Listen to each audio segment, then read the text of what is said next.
एक गुरु का एक शिष्य बहुत ही वाचाल था। वह हर समय बोलता रहता था। दिन भर इधर उधर की बातें करता रहता था। भिक्षाटन के लिए जाता तो हर घर से एक नई कहानी लेकर ही लौटता था और आश्रम के दूसरे शिष्यों को सुनाता। एक शिष्य की दूसरे से बुराई करता, चुगली करता और दूसरों के सामने अच्छा बनने का बहुत ही प्रयास करता। अपने मुंह से अपनी ही तारीफ करता रहता था और गुरु के सामने सबसे बुद्धिमान और उत्तम साबित करने का प्रयास करता रहता था। वह खुद को सबसे उत्तम और श्रेष्ठ साबित करना चाहता था। उसका कहना था कि मैं एक अमीर घर का लड़का हूँ। मैं चाहूँ तो एक आरामदायक और सुविधाओं से भरा जीवन जी सकता हूँ, लेकिन मैं वो सब छोड़कर यहाँ आ गया क्योंकि मुझे सत्य की खोज करनी है, खुद को जानना है, जीवन को जानना है। इसलिए मेरा त्याग तुम सबसे बड़ा है। एक दिन गुरु ने सब शिष्यों को बुलाया और कहा कि आप सभी को अगले 1 माह के लिए कोई न कोई संकल्प लेना है। इससे आपकी संकल्प शक्ति मजबूत होगी और आप में आत्मशक्ति का संचार होगा। आप सभी अपने अपने सामर्थ्य के अनुसार कोई भी संकल्प ले सकते हैं और 1 माह से पहले जिसका भी संकल्प टूटता जाएगा वो अपनी पुरानी दिनचर्या में वापस आता जाएगा। सभी शिष्यों ने अपनी शक्ति के अनुसार छोटे बड़े संकल्प लिए और गुरु को अपने संकल्प के बारे में बताकर वो शिष्य वहाँ से चले गए। लेकिन वो बातूनी शिष्य खुद को सबसे अलग और बड़ा दिखाना चाहता था, इसलिए वो सीधे गुरु की कुटिया में पहुंच गया और बोला कि मैं कोई छोटा मोटा संकल्प नहीं लेना चाहता, बल्कि खुद की ही भांति एक बड़ा और महान संकल्प लेना चाहता हूँ। कृपया आप ही बताएं, क्या संकल्प लेना चाहिए मुझे। उस बातूनी शिष्य की यह बात सुनकर गुरु मुस्कुराए और बोले, क्या तुम जो संकल्प मैं कहूँगा वो तुम कर पाओगे? क्या तुम उसे पूरा कर पाओगे? नहीं, तुम ऐसा नहीं कर पाओगे। तुम उसे पूरा नहीं कर सकते हो।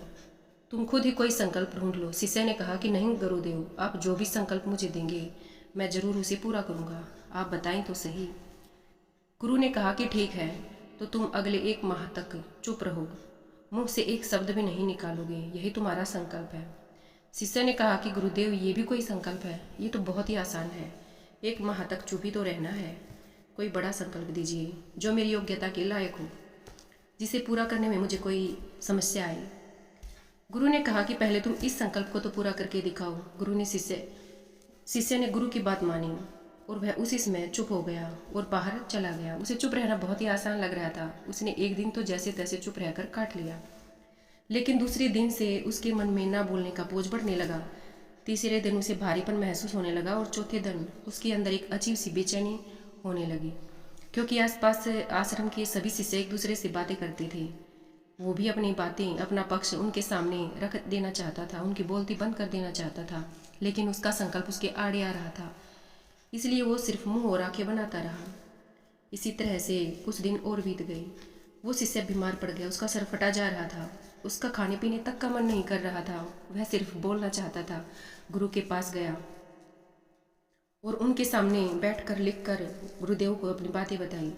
उसने कहा कि गुरुदेव, मैं बिना बोले नहीं रह सकता। मैं अंदर ही अंदर पागल हुआ जा रहा हूँ। मुझे घुटन महसूस हो रही है। क्या मैं संकल्प तोड़ दूँ?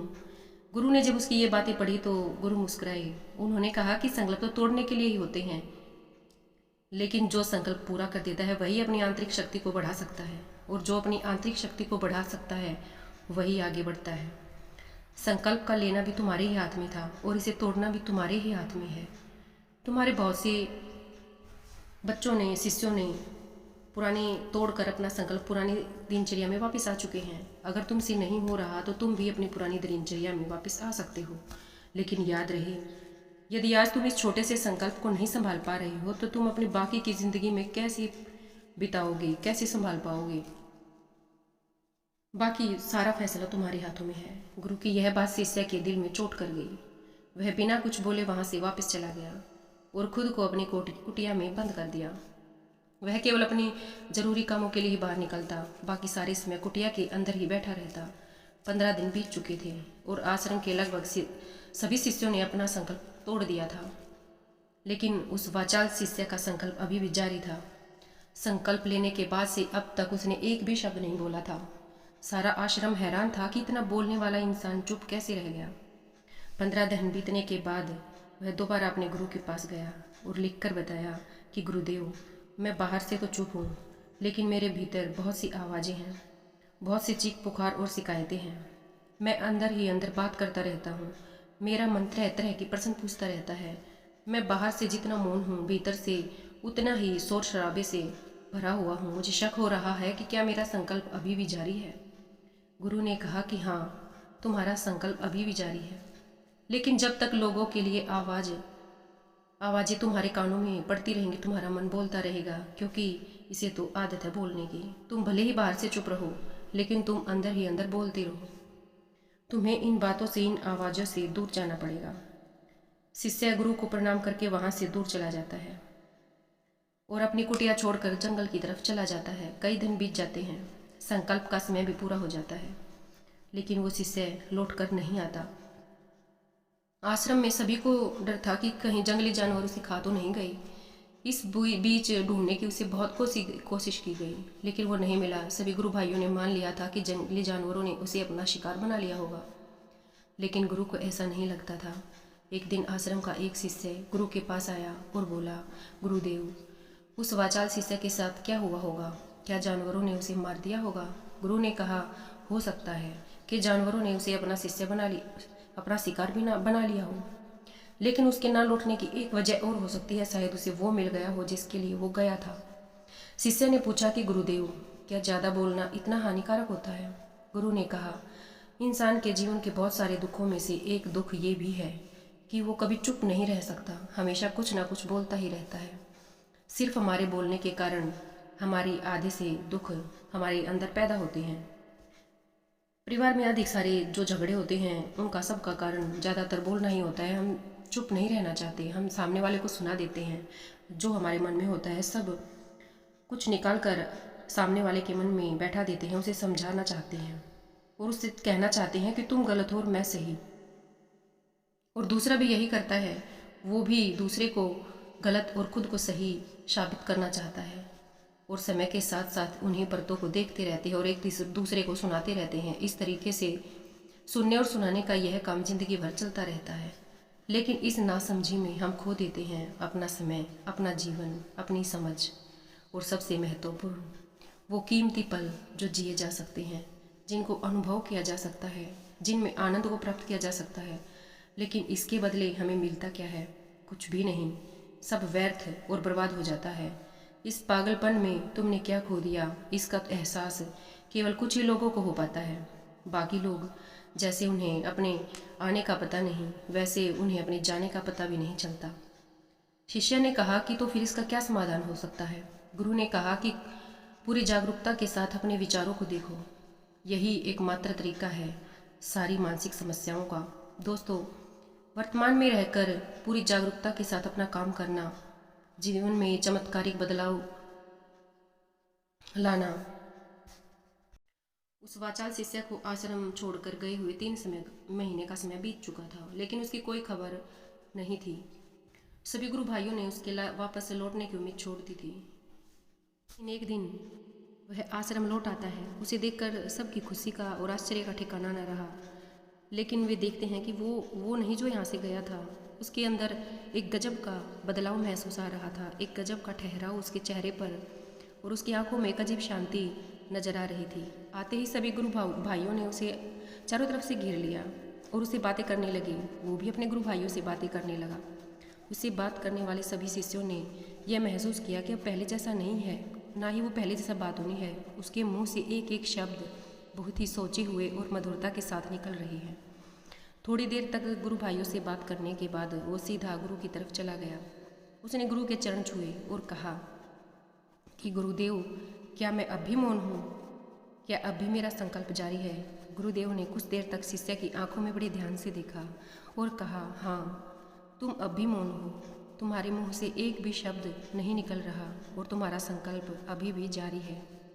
शिष्य ने कहा कि गुरुदेव, जब मैं आश्रम से गया तो मैं मुंह से तो चुप था, लेकिन मेरे अंदर बहुत ही सी आवाज़ें आ रही थी। मन में बहुत से प्रश्न थे और वो बंद नहीं हो रहे थे। तो मैं जंगल में और गहरा चला गया, इस उम्मीद से कि वहाँ मुझे शांति मिलेगी और मेरे मन की बकबक कम हो जाएगी। लेकिन मैं जितना एकांत में चला गया, मेरे अंदर की आवाज़ें उतनी ही तेज़ होती गई। मेरे भीतर की पुरानी से पुरानी आवाज़ें मुझे सुनाई देने लगी। तब जाकर मैंने महसूस किया कि मैं कितना गलत कर रहा था।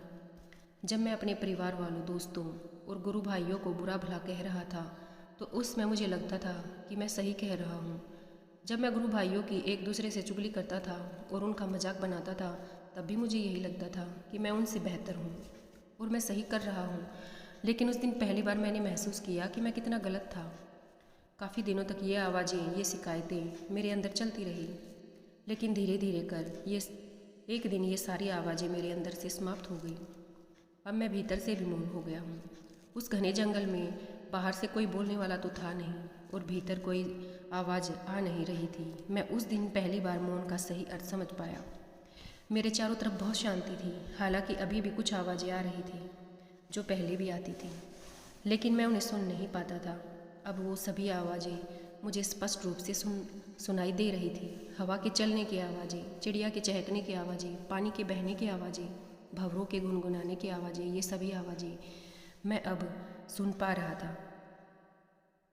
मैंने पहली बार पूरे होशपूर्वक उन्हें सुना। अपने चारों तरफ इतनी शांति मैंने पहले कभी महसूस नहीं की थी। इस शांति को भंग करने के लिए मैंने पहली बार अपने मुंह से कोई शब्द निकाला। मैं चिल्लाया कि हे ईश्वर, ये कैसी शांति है? सभी कुछ इतना शांत क्यों है? ऐसा क्या हो गया? लेकिन मेरे चिल्लाने के बाद भी वो शांति भंग न हुई। सब कुछ पहले के जितना ही शांत था, बाहर भी और भीतर भी। हे गुरुदेव, मैंने अपने गुरु भाइयों से बात की, मैंने आपसे बात की। मैं बोल रहा हूँ, मैं चल रहा हूँ, मैं सब कुछ देख भी रहा हूँ, लेकिन मैं अपने भीतर बिल्कुल एकांत शांत हूँ। मैं जब भीड़ में होता हूँ तब भी भीतर से अकेला और एकांत में होता हूँ। जब मैं खुद में भी शोर करना चाहता हूँ तब भी एकांत में ही होता हूँ। अब सब दिखाई पड़ने लगा है, सब सुनाई पड़ने लगा है। गुरु ने कहा कि जब तक हम बाहर की तरह बोलते रहते हैं, भीतर अशांति ही रहती है। जिस दिन हम भीतर की तरफ खो जाएंगे, उस दिन बाहर से हमें कुछ भी आवाज़ नहीं आएगी, हम शांति रहेंगे। दुनिया में जितनी भी बुराइयां हैं, ज़्यादातर हमारे बोलने से ही उत्पन्न होती हैं, क्योंकि हम चुप रहना ही नहीं चाहते। हम जितनी ज़रूरत है उससे कहीं ज़्यादा बोलते हैं। हम सामने वाले को सुनना ही नहीं चाहते, बल्कि उसकी बोलती बंद कर देना चाहते हैं। उसे समझा देना चाहते हैं कि मैं कौन हूँ, दिखा देना चाहते हैं कि उसे अपना सारा सामर्थ्य है। बस यही हमारे जीवन का मकसद बनकर रह जाता है। हमारी सारी ऊर्जा इस व्यर्थ के कामों में ही बर्बाद हो जाती है। ऐसे ही पति पत्नी का जीवन दुखों से भर जाता है, जो हमेशा एक दूसरे को सुनाने में लगे रहते हैं, कभी भी एक दूसरे को सुनना नहीं चाहते, समझना नहीं चाहते। और चुप रहना तो उन्होंने कभी सीखा ही नहीं, क्योंकि चुप रहना उन्हें छोटा महसूस करवाता है। दुनिया की सभी लड़ाइयों का कारण हमारा बोलना ही है, इसलिए हमें सिर्फ उतना ही बोलना चाहिए जितना ज़रूरी हो, क्योंकि व्यर्थ का बोलना ऊर्जा को नष्ट करना है, और ये बोलना ही हमें कभी अपने भीतर की ओर लौटने नहीं देता, क्योंकि यह हमें बाहर की ओर खींच देता है। और बाहर है ही क्या इस संसार के अलावा। लेकिन अपने भीतर के संसार की ओर मुड़ना है तो इस मुंह को बंद ही रखना है। इसलिए जितने भी आत्मज्ञानी हुए, बुद्ध हुए, वो एकांत में ही रहे, ताकि उन्हें ज़्यादा बोलना ना पड़े, ज़्यादा सुनना ना पड़े। वो एकांत में ही रहे और शांत रहे, इसीलिए आसानी से भीतर की यात्रा कर पाए। लेकिन अगर कोई चाहे तो इस संसार में रहकर भी एकांत में रह सकता है, शांत रह सकता है, लेकिन इसके लिए उन्हें अपनी ऊर्जा बचानी होगी, जिसे वो अब तक अपने व्यर्थ के शब्दों में बर्बाद कर रहे थे। दोस्तों, इस कहानी की सीख यही है कि व्यर्थ का बोलना ऊर्जा को नष्ट करना है, और ये बोलना ही हमें अपने भीतर की ओर लौटने नहीं देता है, क्योंकि यह हमें बाहर की ओर झुकाए रखता है। और जिन्हें भीतर की यात्रा करनी है, उन्हें अपने मुंह को बंद ही रखना चाहिए। धन्यवाद।